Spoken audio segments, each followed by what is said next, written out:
everybody. I'm Jordan Tenenbaum, host of Celigo's Technology Leader podcast. Today, we are joined, as always, by my co-host, Mark Simon, Celigo's Vice President of Strategy, as well Hello. as Wes.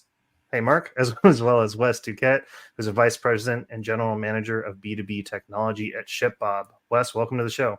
Hey, Jordan. Thanks for having me. Absolutely, man. We are very excited to have you. This should be an incredible episode with a whole bunch of in-depth e-commerce information. We're going to kick off this podcast like we normally do, Wes. I was wondering if you could just tell us a little bit about your journey and how you got to where you are. And once you enlighten our listeners with that information, could you talk to us a little bit about what ShipBob is and what problems you strive to solve for your customers? Yes, I would be glad to. So yes, my career journey to ShipBob has been a pretty interesting one in mostly the technology space. So I actually started my career as a management consultant. So there's plenty of people kind of start in the general management consultant world, but oddly enough, my management consultant focus was supply chain. So I've had this kind of interesting trajectory through a bunch of different areas of technology. And as we'll get to, ShipBob is a supply chain technology company, but spent a number of years in management consulting, moved into a little bit more specific to telecom. And since then, I've been in both the .com and specific into the e-commerce space. So prior to being at ShipBob, I was at Adobe Commerce, or many may know it as Magento Commerce. So spent a number of years at Magento Commerce, focused on a couple different areas: account management, leadership. We also had a bunch of our technology and sales engineering teams that I led. And then I've been at ShipBob for about 3 years now. And yes, at ShipBob, I lead our what we call B2B and retail side of the house. So historically, ShipBob was very focused on the direct-to-consumer fulfillment space. We have expanded our scope and offerings to offer many of our brands, as we would call merchants, many of our brands now this omnichannel experience around fulfillment. And so the really great thing that you start to see with these small brands as they grow is there's many other channels they look to get into and many other channels, they successfully are able to be in. And ShipBob now meets them where they want to sell. So not only if it's direct to consumer from their website, we fulfill those goods out of our warehouse. But as those merchants grow, we now have the opportunity to fulfill goods to retailers, to marketplaces, things of that nature. And so a big part of what my group brings is truly that omni-channel technology and fulfillment solution to a brand. Fantastic. Wes, that's great. You threw out a term there that you hear a lot nowadays, and I think as time has gone on, it's sort of evolved in its usage. How do you define omnichannel for the listener? What really is that in modern terms as it pertains to modern commerce these days? Yeah, it used to be as simple as saying, do I do more than one channel? Meaning, direct to consumer is where I start. And usually what we saw with our pure play online brands was the easy way to become omnichannel was saying, oh, I also sell on Amazon via FBA or something of that nature, really. And what you find with that is, that hasn't really become what I now look at as truly omnichannel, because you're not necessarily reaching a new audience or a new buyer. Once you get to what we've now kind of over the last kind of 12, 18, 24 months started to see as this true omnichannel is being in a very strategic place across many different channels and many different types of buyers, especially from a consumer standpoint, right? So not only do you have your direct consumer channel, but you've also started to figure out strategically which marketplaces to be on and how to be on those. And so certainly, Amazon still has a very big place to play for a consumer brand, but it's how they go at it strategically. Same thing when you look at further in omnichannel, when you start to think about being in retail, and typically that kind of goes in two forms. It could be on shelves at retail, so it's true what we call retail distribution, or there is, the drop ship type of retail. Are you on Target.com, Walmart.com, those type of things? And so what I've seen, more holistically in omnichannel is how do you use all of those different channels with a strategy behind it? Are you using different SKUs in those types of strategies, using different packaging? How are you going about that? And yes, that's where I think it's really become, omnichannel became a very big buzzword, but now the strategy about how you do it as a brand has become the most important. That makes a lot of sense. And that's, you're talking about something that when we look at growing e-commerce companies, that's often a big leap. You might get started, whether it's in the initial e-commerce channel is the primary revenue channel for the company, or maybe it's a larger, more established organization, its first foray into e-commerce. But either of those scenarios, that first movement from a single avenue, a single sales channel, broadening out into this omnichannel world, that's a really big step in my experience for companies. That's a challenging one. And how are some of the ways that, like, at ShipBob, you're helping to solve that and sort of ease that transition, so to speak? Yeah, Mark, really good question and interesting area. So, I didn't get too much into the ideal customer profile ShipBob, but I think this will hit on pretty well the type of, merchant base and brands that we work with. We focus primarily on SMB merchants, so small and medium businesses. Many of these brands have started off as founder, created in their garage at some point in time. Started off as a pure play online, typically just a Shopify storefront, right?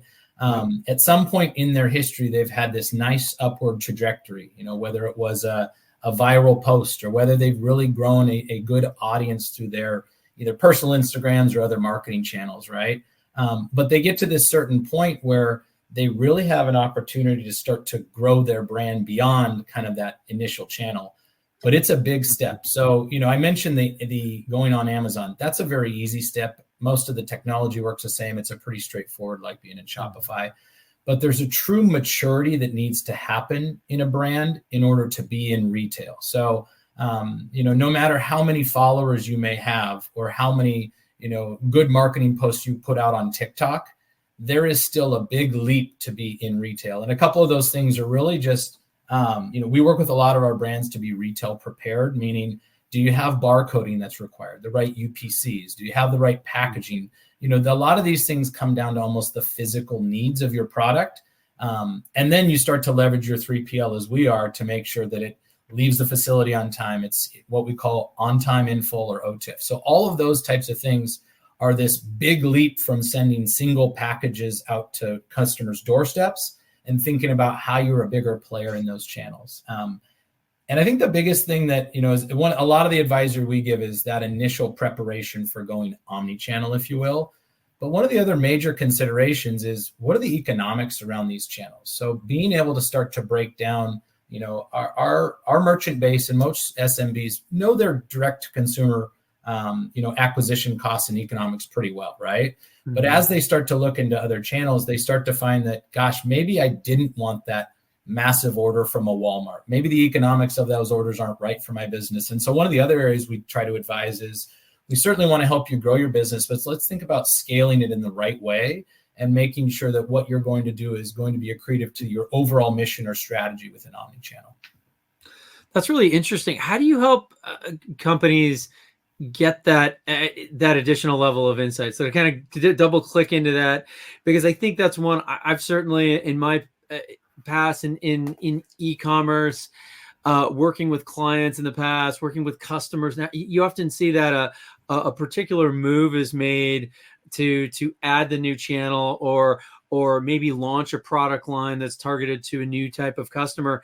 And sometimes these are not, it might be a successful venture from an external facing perspective, but it actually doesn't make the company any additional money. It can often be sometimes a big drag. It can be, and it's hard to unwind those. And this is something that I've personally seen is really hard to get that insight, to get those numbers sometimes.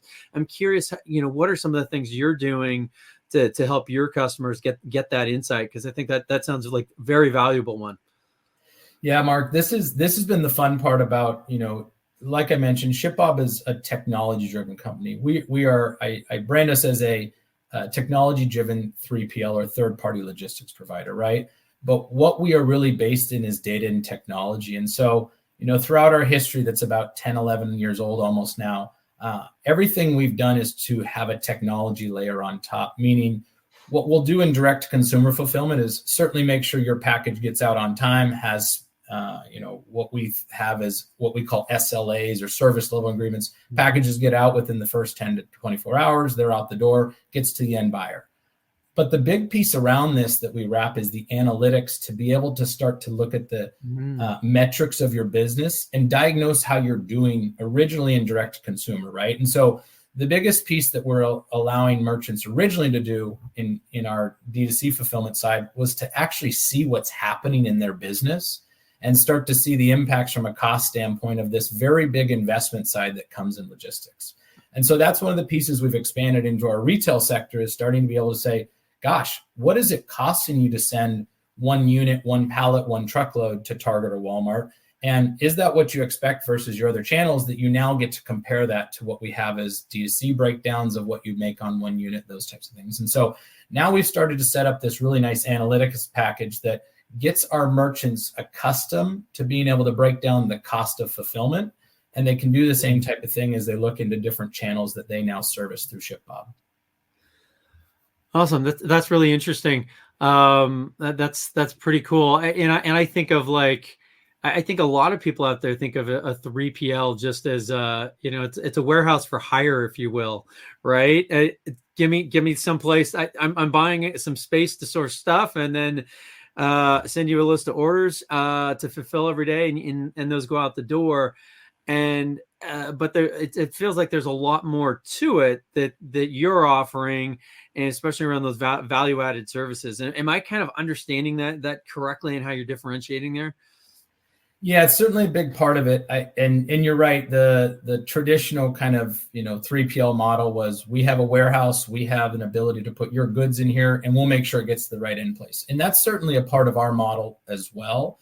But we've been able to take it further. I think one of the things I've recognized within SMB brands, and there could be a larger movement of this as well, but just within our merchant bases, really the desire, or in some cases the necessity, to get more out of each vendor relationship. And I think a lot of this is because of the strain on economics that come through a lot of things happening in the macro environment.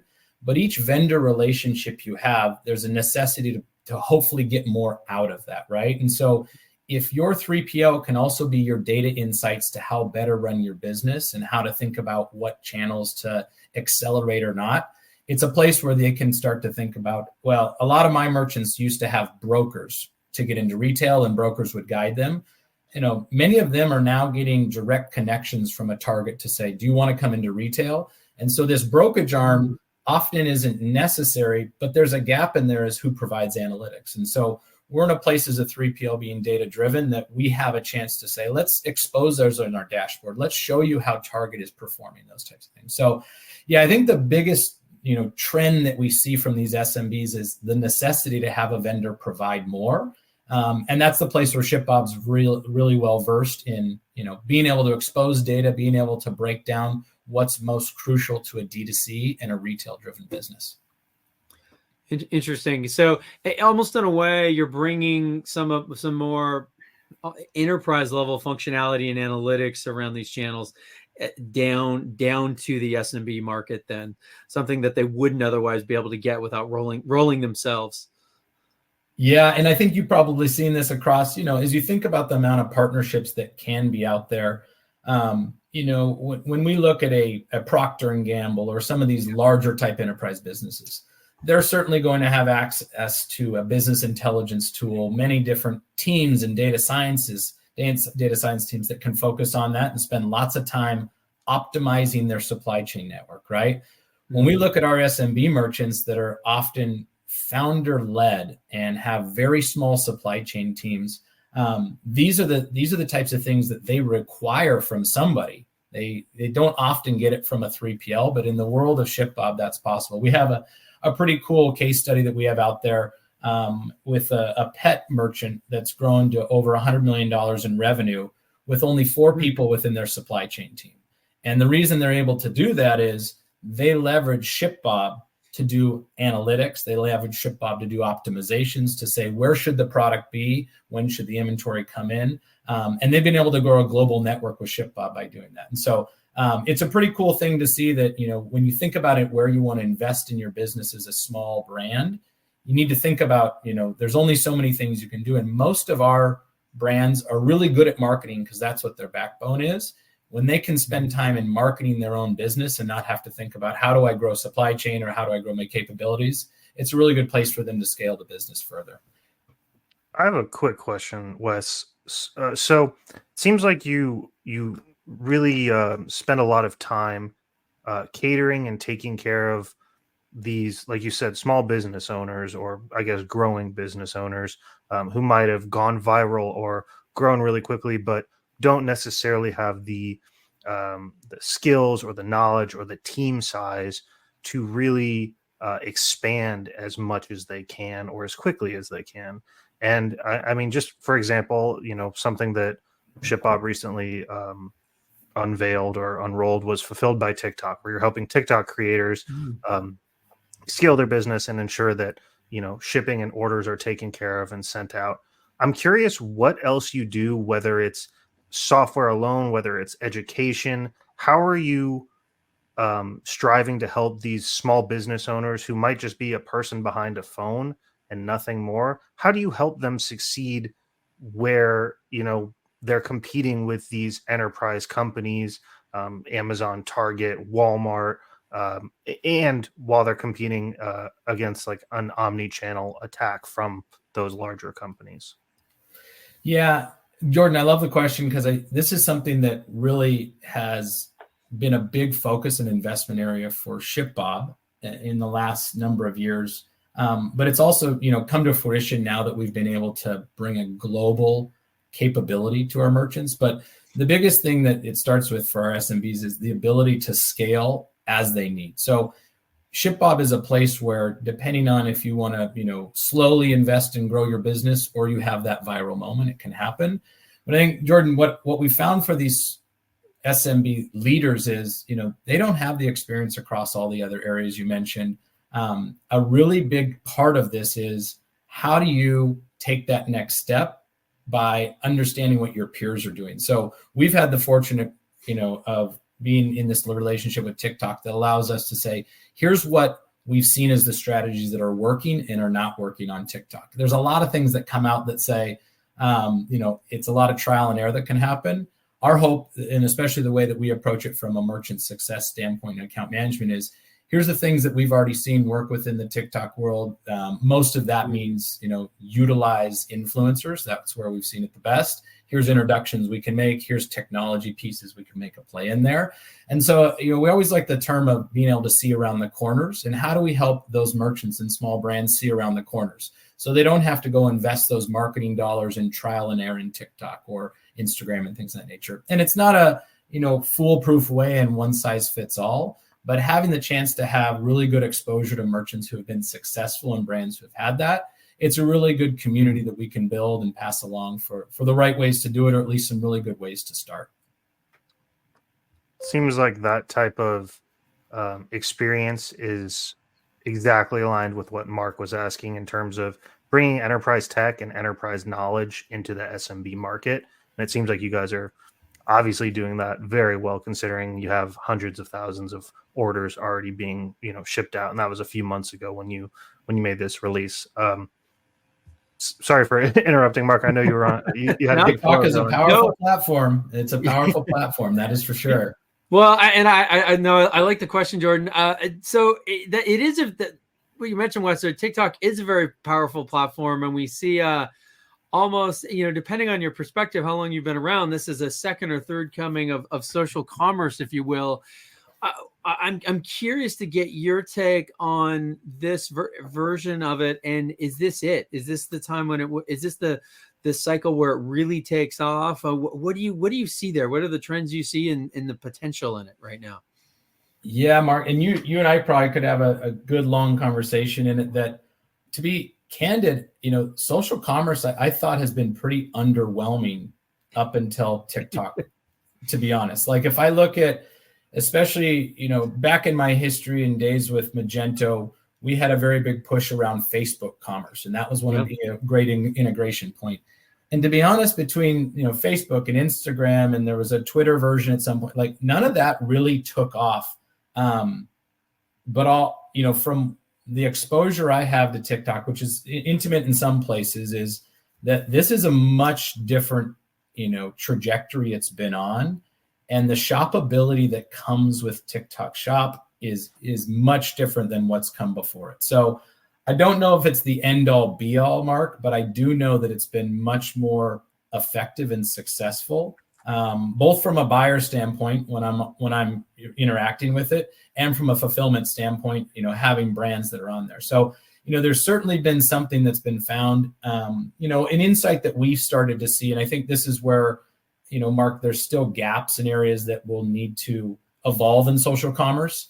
We mostly see that those very quick buy type items are what are really successful, right? The t-shirt, the things you buy more frequently. And when you get to either higher price items or appliances or things of that nature, certainly have not been as successful and maybe haven't found that right niche in there. So there's maybe something else that comes, but it certainly moves the most volume of anything I've seen in the social commerce world. Yeah, that's really interesting. It kind of felt like this was the tipping point, like it's finally clicking in. And like you mentioned, been through some of those early days, the Facebook marketplace, things like that. I remember building in my consulting days, building solutions around that, and everyone very, very excited about it. You build these solutions, and it didn't quite come to fruition.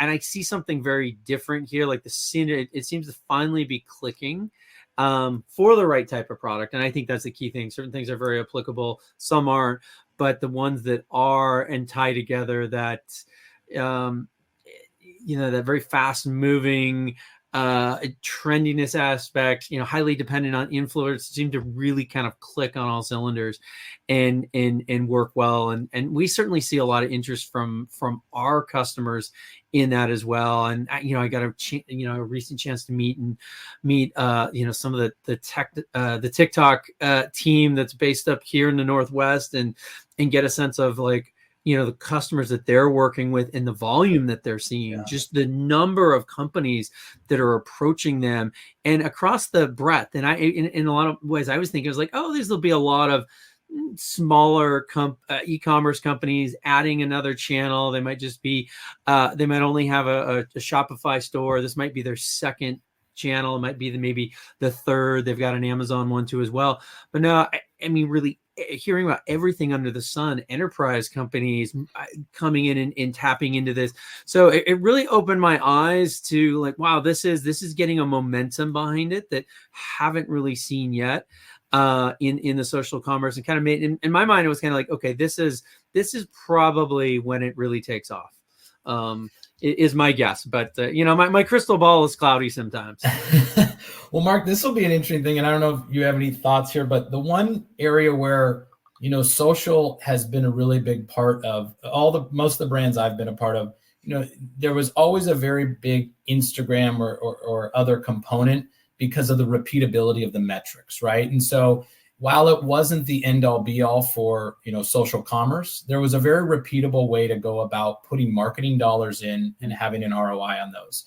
And a bit of that got skewed over the last few years, whether it's Apple iOS changes and things like that. So, what I'll be curious on within TikTok's future, and I don't know if you've seen any of this yet, but is how does this become repeatable? Because I mentioned the influencer place that we've seen is a really big boost, right? But these are these kind of short-term boosts. And then what happens after is you got to find another piece, right? And so I'll be curious if this gets to a repeatability standpoint, or is it always these big bang and bust type scenarios out of there? Yeah, I think you make an excellent point about the repeatability and almost the algorithmic approach to marketing, so to speak, right? And I can think back, quite a few years. I don't want to date myself too much, but 15 plus years ago, at the time you had to roll all of this yourself, but in the end, the principles have held through the same. If your margin for your goods, your cost to acquire this customer, your margin on the sale, your lifetime value of your customer. If you can profile that even further, you're doing even better.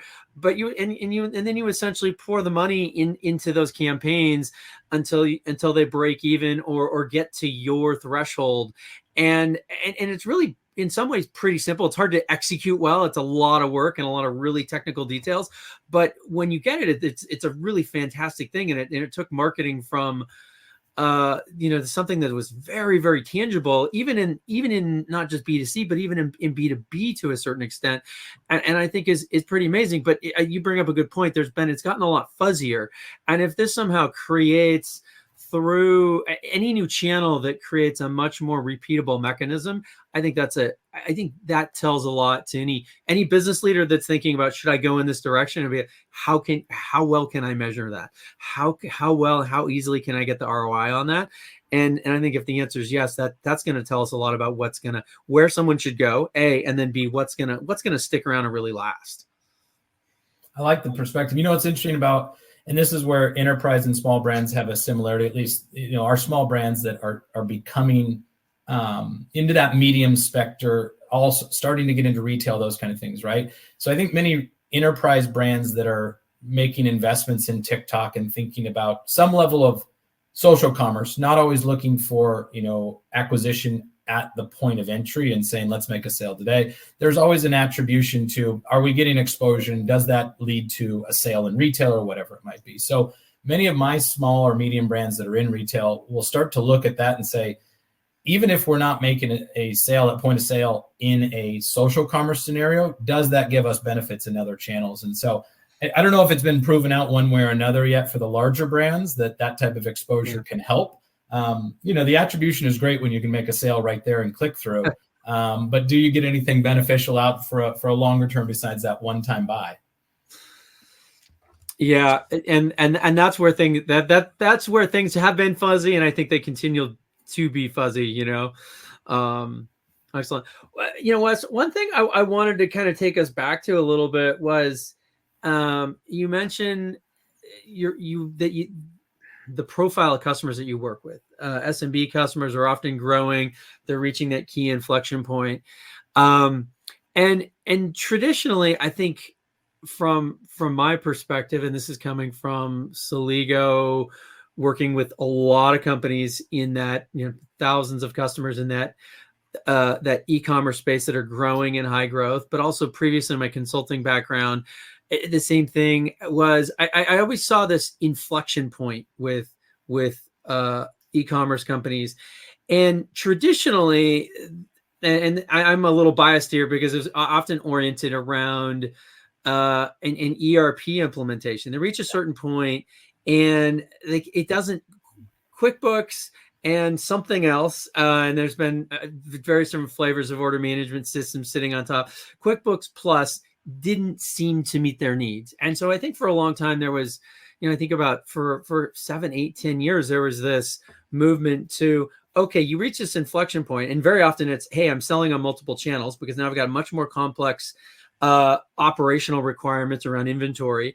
And you talked a lot about the visibility, the need for visibility. So these often drove this, hey, we're going to invest, and really was a digital transformation, but nobody called it that. It was, hey, we're going to get a modern ERP, order management, inventory control system, maybe usually all bundled, but some, different ways to package it. And then that's it. From a Celigo perspective, we usually get brought in because now you're implementing that. You want to automate it, integrate it to your 3PL, for example, your sales channels, all of that.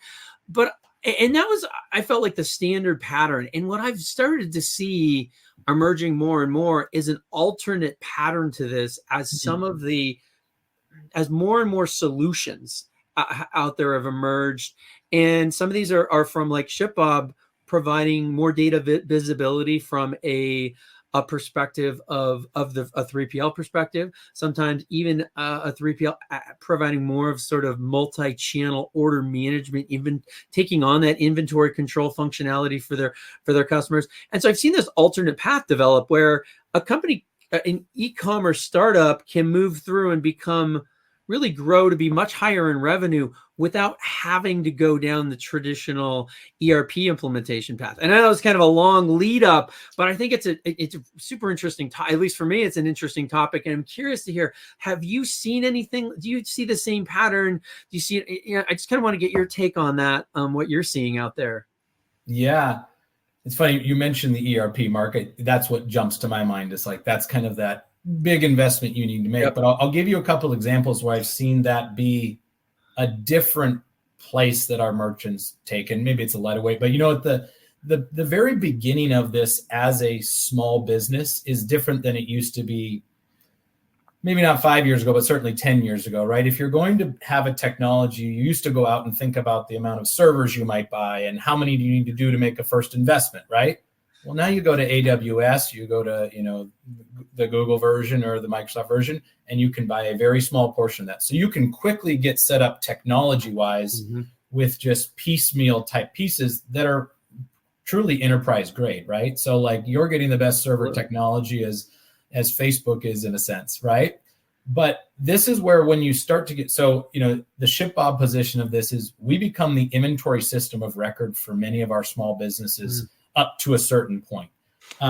But many of our businesses do reach that inflection point, a bit of an omnichannel version now that you're in different channels and you start to have a need to have a visibility of your inventory besides what sits in your warehouse, right? You want to think about what's coming from manufacturing, you want to think about those. And then there becomes a true kind of, broader business structure need around the accounting function and some of these other types of things. So it certainly comes there. The biggest thing that I've seen and the typical move used to be towards how do we go to a NetSuite or some of these that are a little more robust. Yeah. We've had many of our merchants go to what I would call kind of vertical specific, lighter weight ERPs. And these are, of course, cloud-based that really start to go to the types of, vertical they play in. So whether it's apparel or consumer packaged goods, those types of things. And so, again, they go a little bit different than even our server example, where you can start to get set up with not a 6 or 12 month, development project. These are things that you can plug in over a matter of weeks and months and have up and running.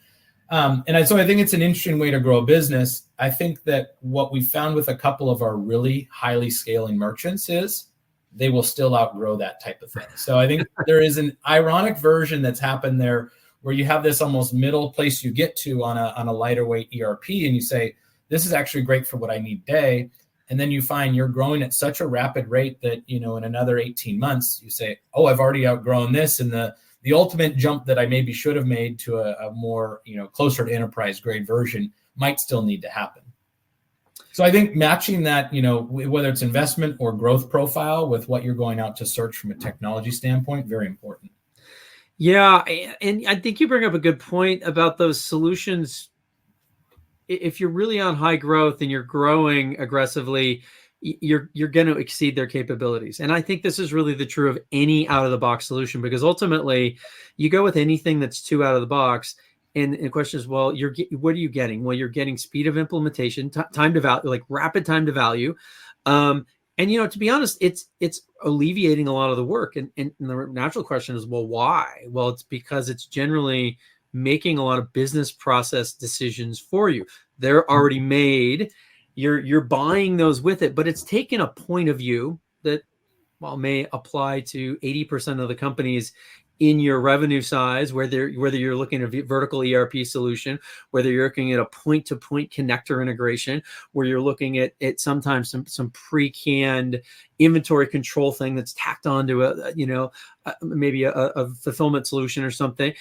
But what I think a business leader really needs to ask themselves is, how am I differentiating as a business, and how will I differentiate in the future? Because if your differentiation involves something that is a little bit different than your competitors, and it manifests itself in the business process, then ultimately this isn't going to be a good fit. You're actually locking yourself in and removing a leg of differentiation. And I don't know if you see that same thing, but that's what I've seen a lot in this space. That it's like, you really got to be honest with you, like where are we different and why are we different?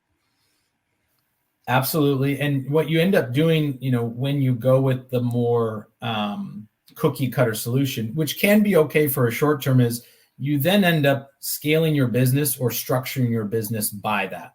And in some cases it could be okay, but for many new businesses that want to grow at their certain rate or have their product line expand the way they see fit, those are the types of things that really, you can get hamstrung by having a cookie cutter solution version. And you want to, go into a new vertical. You want to create new product sets that are maybe outside of your original.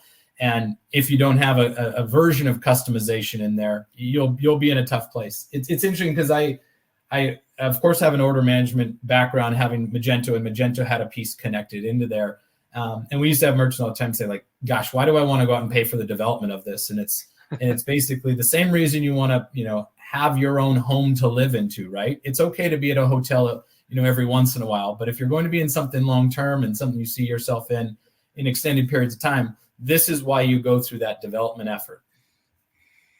I have a quick question, because that's a fantastic metaphor. And I'm wondering for those people that are looking for a long-term home, and wanting to choose the right piece of software to be their long-term home. Of course, Celigo, we're an iPaaS company. We deal with automations and integrations all day long. What role do you see, whether it's for your customers or within ShipBob, that like integration and automation plays when choosing that enterprise level piece of software? Jordan, I'll maybe give you a little bit of a roundabout answer, because there's an irony that happens right now in the 3PL world. The concept of EDI is a very old technology. EDI is 60 plus years old, right? Sure. And so there's this irony that everything that happens with retailers is EDI driven, right?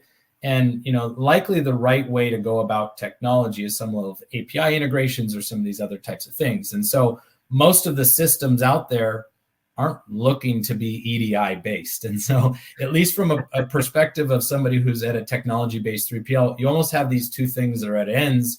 And the way that we've solved through this is some level of middleware to make sure that we can always we can accept EDI, but we have an opportunity to keep it in an API or whatever the types of things that work best for the ShipBob system. And honestly, many of our merchants connection and integration points, right? And so it's funny because you say enterprise grade, and I almost laugh, like, Mark, you'll know some of these types of systems, of course, anything green screen and all these other types of things. Like some of the biggest organizations out there, especially even in CPG, still run those types of systems. Costco historically runs like a very, very old types of technology system, right? And so there's almost an irony with enterprise grade and new technology. Most of the new technology happens at small businesses. They're agile, they pivot, those kind of things. And so we're in an interesting place, Jordan, that we have kind of both areas. Of course, our small businesses are going to use much newer technology. They're going to jump from technology sometimes every 6 and 12 months, depending on the growth of their business sometimes.